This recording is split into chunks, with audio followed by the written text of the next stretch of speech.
Living with a lung condition and being faced with the challenges that brings will affect your life and the lives of those around you and close to you.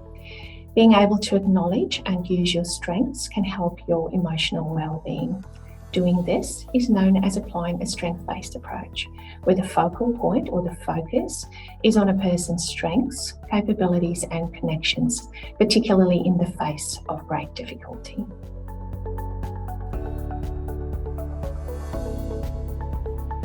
The first step is to identify your personal strengths, capabilities, and connections so that you can use them to their full capacity to support your emotional well-being and build resilience in your current circumstances.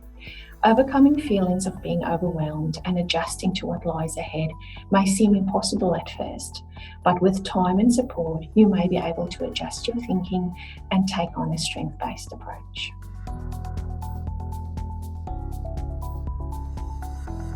Your strengths can consist of many different things, some which are easy to describe and others may need to be identified a little bit more in detail. You may be a good friend and listener, so you apply a strength-based approach by using this trait with others. You may also have the strength to know that it's okay not to be okay and allow yourself to have a cry when needed. You may be the person who attends appointments and writes everything down that is being discussed so you could reflect and share the information. You may see this as something you just do, but for others, this is a strength.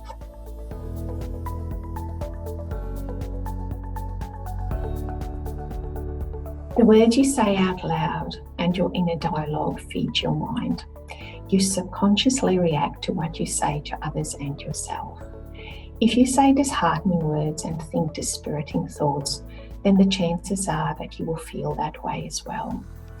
It's kind of like asking yourself, would I say what I'm thinking to someone else? If I wouldn't say the thoughts that I have about myself to someone else, I should really try not to say it to myself either. Thinking and speaking helpful words will help you to develop a positive frame of mind and expand your perspective. Your ability to focus on your strengths, what is working well, or what can be done, helps to regain the control that you may feel you've lost. This will improve your resilience to be present during any day-to-day decision-making and in turn assist you in focusing on helpful language.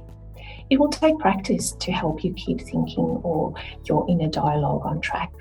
Practice makes perfect, and this motivation will help you to use a strength-based approach when you need it most. It can be hard to reflect in this new way of thinking and recognise your value. You could ask a trusted friend or family member to help you or seek support from a mental health professional to help you navigate recognising and capitalising on your strengths.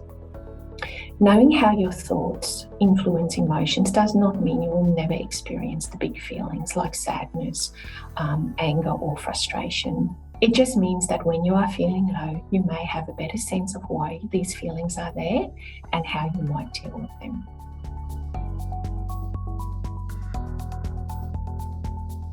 We don't naturally think or recognise the ways in which we apply a strength-based approach.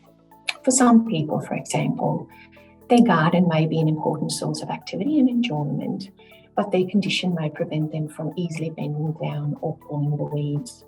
Weeds in the garden, for gardeners, are a reminder what they may no longer be able to do, and instead of enjoying the garden, it causes frustration. Rather than seeing what is not possible, they could consider activities in the garden that can still be enjoyed, in other words, identifying a strength.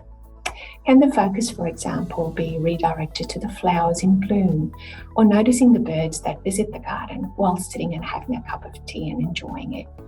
Maybe a bird feeder could be added to invite more birds in, which can help take the attention away from the weeds. Could an occupational therapist suggest modification to gardening tools to help with weeding without you having to bend over or exert too much energy? Even though we may spend our lives dreading chores, when you can't do something that you easily used to do, it is upsetting. If you used to cook with your family or mow the lawn, but now breathlessness or fatigue affects your activity, it can feel disheartening.